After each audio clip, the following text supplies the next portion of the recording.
خلافت کہتے کسے؟ خلافت نام ہے حکومت الہیہ کا.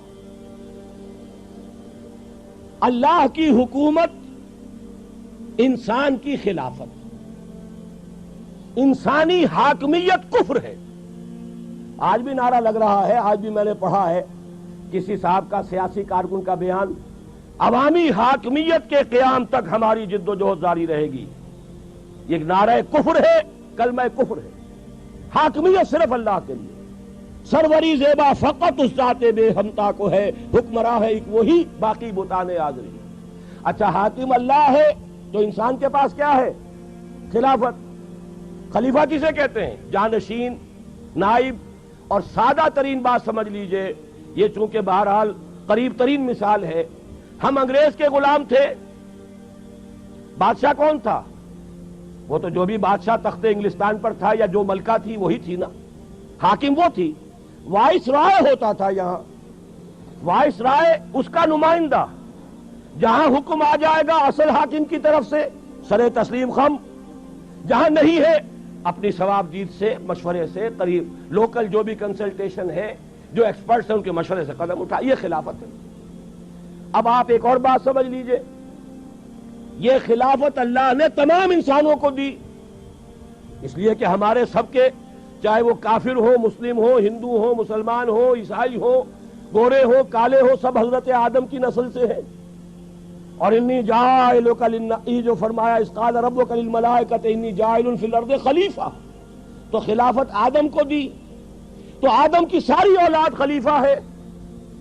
آپ کو بڑی عجیب بات معلوم ہوئی ہوگی, لیکن جو خلافت سے آگے بڑھ کر حاکم بننا چاہے وہ باغی ہے. سمجھ رہے بات؟ جو خلافت سے آگے بڑھ کر حاکم بننا چاہے گا وہ کون ہے؟ باغی ہے. لہذا جو تو مسلم ہے, مسلم کے معنی سر تسلیم خم کرنے والا, اللہ کی اطاعت قبول کرنے والا, مسلم خلافت کا حقدار ہے. غیر مسلم باغی ہے, وہ تو در حقیقت اللہ کے خلاف بغاوت کا علم لے کر کھڑا ہوا ہے. لہذا عملاً خلافت صرف مسلمان کی ہوگی, غیر مسلم کی نہیں ہوگی, اس لیے کہ اس نے خود بغاوت کی. اب اگر بادشاہ کے 2 بیٹے تھے, اورنگزیب کے اگر چند بیٹے تھے یا کسی اور کے کوئی بیٹے تھے, کسی نے بغاوت کر دی, اب ظاہر بات ہے وہ تو پھر بادشاہ کی عین زندگی کے اندر وہ تو محروم ہو گیا تمام اعزازات سے. اسی طریقے سے اگرچہ اصلاً یہ خلافت کل بنی آدم کو اللہ نے عطا فرمائی, لیکن جنہوں نے اس خلافت سے آگے بڑھ کر حاکمیت کا دعویٰ کیا, چاہے وہ فرد ہو چاہے قوم ہو, وہ حاکمیت کا مدعی جو بھی ہے وہ گویا کہ اللہ کا باغی ہے, وہ خلافت سے محروم. اب خلافت صرف مسلمانوں کی ہوگی. 2 باتیں سمجھ میں آ گئیں. اب تیسری ایڈ کیجئے. جب تک نبوت کا سلسلہ جاری تھا, شخصی طور پر نبی جو ہے وہ خلیفہ ہوتا تھا اللہ کا, وہ وائس رائے تھا. کیوں؟ اس کا ایک وائرلیس سسٹم سے جس کا نام وحی ہے, اصل حاکم کے ساتھ اس کا ایک تعلق قائم ہے. حاکم کا حکم پہنچ رہا ہے نبی کو, لہذا اللہ کے حکم کو نافذ کرنا کس کا کام ہوگا؟ جس کے پاس حکم پہنچا. لہذا خلافت پرسنل تھی کہ نبی ہی خلیفہ تھا. یہی وجہ ہے وہ آیت بھی یہاں پر لکھی ہوئی ہے, یا داؤد انا جعلناک خلیفۃ فی الارض, اے داؤد ہم نے تمہیں خلیفہ بنایا ہے زمین میں. خلیفتن یہ تنکیر ہے, ایک خلیفہ. گویا کہ جب تک نبوت جاری تھی نبی ہی خلیفہ تھا. نبی نمائندہ ہے اللہ کا, نبی کے پاس احکام آ رہے ہیں. ما آتاکم الرسول فخذوہ وما نہاکم عنہ فانتہوا, جو رسول تمہیں دے تھام لو مضبوطی سے, جس چیز سے روک دے رک جاؤ. ومن یطع الرسول فقد اطاع اللہ, تو اصل خلافت نبی کی تھی جیسے حضرت داؤد کی. بلکہ ایک حدیث بھی بڑی پیاری ہے, حضور نے فرمایا کانت بنو اسرائیل تسوسہم الانبیاء کلما ہلک نبی خلفہ نبی. بنو اسرائیل کی سیاست انبیاء کے ہاتھ میں تھی. جیسے ہی کسی نبی کا انتقال ہوتا تھا اس کا خلیفہ بھی نبی ہوتا تھا. تو گویا کہ نبوت چلی آ رہی ہے. حضرت داؤد کا انتقال ہوا, ان کے بیٹے تھے کہ نہیں حضرت سلیمان, وہ خلیفہ ہو گئے. تو کانت بنو اسرائیل تسوسہم الانبیاء کلما ہلک نبی خلفہ نبی. اب چوتھی بات سمجھیے, یہ ہے اصل میں خلافت کے فلسفیانہ اصول. ختم نبوت ہو گئی حضور پر آ کر، اب کسی کا کوئی وائرلیس کنیکشن نہیں ہے اللہ کے ساتھ، وہ تو کتاب اور سنت ہے۔ اب قرآن میں اللہ کی ہدایت، اللہ کا آخری ہدایت نامہ قرآن، نو انسان پیام آخری حامل او رحمت للعالمین، اور حضور کی سنت اب یہ ہے ہمیشہ کے لیے۔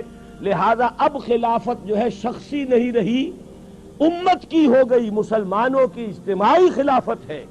یہی وجہ ہے کہ پھر خلیفہ کو مسلمانوں نے منتخب کیا، مسلمانوں کی رائے سے ابو بکر خلیفہ بنے۔ جیسے آپ کو معلوم ہے کہ اگر انسانوں کی حاکمیت کا نظام ہے تو 10 کروڑ حاکم کیسے ہو جائیں گے؟ یہ 10 کروڑ ابھی جیسے کہ ذکر کر رہے تھے الیکشنز کا، یہ 10 کروڑ 400 کو منتخب کر لیں گے، گویا کہ انہوں نے اپنی حاکمیت 400 کو منتقل کر دی۔ یہ 400 وزیر اعظم کو منتخب کر لیں گے، گویا کہ انہوں نے اپنی حاکمیت وزیر اعظم کے حوالے کر دی۔ اور اگر صدارتی نظام ہو تو گویا کہ 10 کروڑ مسلمانوں نے ایک شخص کو اپنا خلیفہ بنا دیا، اپنی خلافت منتقل اسے کر دی، ووٹ دے کر، رائے دے کر۔ اس معنی میں اب خلافت جو ہے وہ ایک انتخابی ادارہ ہے، مسلمانوں کے مشورے سے وجود میں آنے والا ادارہ ہے۔ اس کے لیے میں آپ کو ایک بہت اہم واقعہ سنا دینا چاہتا ہوں حضرت عمر کی زندگی کے آخری دور کا۔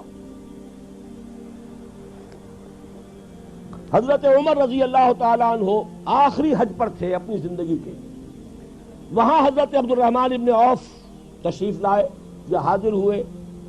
حضرت عمر کا رتبہ بلند ہے، اس لیے میں نے لفظ بدل دیا، تشریف لائے کی بجائے حاضر ہوئے۔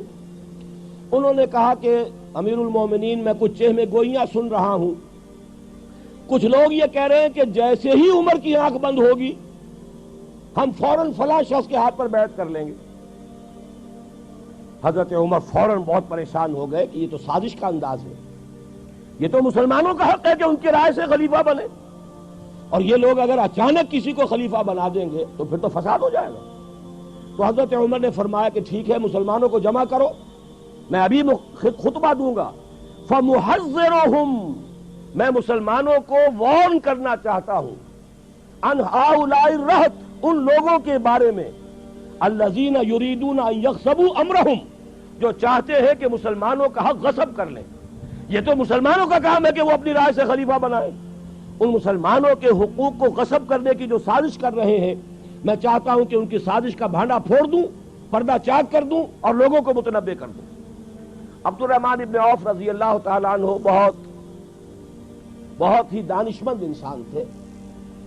انہوں نے کہا، مشورہ دیا، امیر المومنین یہ موسم حج ہے، حج پہ ہر طرح کے لوگ آئے ہوئے، مشرق سے، مغرب سے، جزیرہ نما عرب کے کونے کونے سے، اچھے بھی ہیں برے بھی ہیں، یہاں ہو سکتا ہے یہ بات آپ نے کی تو کوئی فساد ہو جائے، لہذا بہتر ہے آپ جب مدینے واپس تشریف لے جائیں گے وہاں جا کر یہ معاملہ کیجیے۔ حضرت عمر نے ان کی رائے قبول کر لی۔ یہ بخاری شریف میں بھی پورا واقعہ ہے، مسند احمد ابن حنبل میں بھی موجود ہے۔ عبداللہ ابن عباس رضی اللہ تعالیٰ عنہ اس کے راوی۔ مدینے جا کر پہلا کام آپ نے یہ کیا، مسلمانوں کو جمع کیا اور وہاں خطبہ دیا، اور خطبے میں الفاظ یہ ہیں، من بایا خلیفتن عن غیر مشورت المسلمین فلا بیعت لہ۔ سن لو یہ میری بات، مسلمانوں کے مشورے کے بغیر اگر کسی نے کسی امیر اور خلیفہ کی بیعت کی تو اس کی کوئی بیعت نہیں۔ معلوم ہوا کہ اب جو ہے خلافت وہ در حقیقت شخصی نہیں رہی بلکہ اجتماعی ہے، یہ مسلمانوں کی خلافت ہے۔ اس کا آج کے دور میں اب نظام کیا بنے گا؟ نمبر 1، تمام مسلمان ووٹ دیں گے، مرد اور عورتیں سب خلیفہ کو منتخب کریں گے۔ یہ صحیح بات کہی ہے توکل صاحب نے، اور یہ بات میں کھل کر کہتا رہا ہوں کہ اصل میں صدارتی نظام قریب تر ہے نظام خلافت کے، اور معقول تر نظام ہے۔ یہ پارلیمانی نظام تو ہم در حقیقت انگریز کی ایک وراثت کے طور پر لے کر چل رہے ہیں، جیسے کیپ ٹو دی لیفٹ یہ انگریز کی چال ہے، اور وہ بے ڈھنگی ہم بھی چل رہے ہیں۔ آپ جیسے ہی توڑ خم سے آگے جاتے ہیں وہ تو پھر افغانستان سے شروع ہو جائے گا keep to the right, Afghanistan, Iran, پورا عالم عرب، پورا یورپ، پھر انگلستان شریف میں جا کر کیپ ٹو دی لیفٹ ملے گا آپ کو۔ تو یہ ساری در حقیقت انگریزوں کی لعنتیں ہیں کہ جو ہم نے ابھی تک سینے سے لگا رکھی ہیں۔ اگر یہاں شاید وہ 4 ورقہ تقسیم ہو، میں نے وہاں 8 چیزیں گنوا دی ہیں کہ انگریز کے دور کی ہر شے کو ہم نے سینے سے لگا کے رکھا ہوا ہے، انہی میں سے ایک لعنت یہ پارلیمانی نظام کی ہے. اس قدر غیر معقول نظام ہے یہ، اصل میں شرک ہے. یہ بھی اقتدار میں دو اشخاص کو آپ نے شریک کر دیا. اب بیلنس کیجئے اس میں تلاش. یا تو یہ کہ وہ صدر جو ہے وہ چودھری فضل الہی بن جائے گا اور لوگوں کو مطالبہ کرنا ہوگا چودھری فضل الہی کو رہا کرو، سارے اختیارات بھٹو صاحب کے ہاتھ میں ہوں گے، عامر مطلق بن جائیں گے. اور یا یہ ہے کہ وہ غلام اسحاق خان بن جائے گا، وہ جس کو چاہے گا چھٹی کرائے گا. کوئی ممکن ہی نہیں، کوئی ایکویشن ممکن نہیں. یہ ان کی اس لیے ضرورت ہے کہ انہیں اپنے بادشاہ کو یا اپنی ملکہ کو سر پر بٹھائے رکھنا ہے. وہ بڑی روایت پسند قوم ہے، اور میں تو یہ کہا کرتا ہوں بکنگم پیلس ہو یا ونڈسر پیلس ہو، یہ ہیومن زوز ہیں. یہ چڑیا گھر بنا رکھے انہوں نے، اور کرائے لیتے ہیں باقاعدہ سیر کرنے والوں سے، اس سے کمائی کرتے ہیں. جیسے کہ آپ چڑیا گھر میں جاتے ٹکٹ خریدتے ہیں، ایسے ہی آپ ان جگہوں پر جائیے ٹکٹ خریدیے. لیکن انہوں نے اپنے ہاں وہ چڑیا گھر جو ہے قائم کر رکھے ہیں. ہمیں ضرورت کیا ہے؟ یہاں تو در حقیقت خلافت کے نظام سے قریب تر خلیفہ کا انتخاب ہو براہ راست ڈائریکٹ ووٹ سے. اگر ہماری آبادی 12 کروڑ ہے اور اس میں اگر 4-5 کروڑ ووٹر ہیں، ان کی رائے جو ہے، اور جب پورے ملک میں ایک شخص کے بارے میں رائے دی جائے گی تو واقعہ یہ ہے جو کہا جاتا ہے کہ ہمارے ہاں صدارتی نظام بھی کامیاب ہو گیا، ناکام ہو گیا، اس سے بڑا جھوٹ کوئی نہیں. صدارتی نظام یہ آیا کب ہے؟ یہاں تو آیا ہے یا تو وہ پوسٹ مارشل لا، وہ یا یہ کہ وہ انڈائریکٹ الیکشن کے ذریعے سے کیا تھا. تو صدارتی نظام حقیقت میں ہمارے ہاں نہیں آیا، اور واقعہ یہ ہے کہ صدارتی نظام قریب تر ہے.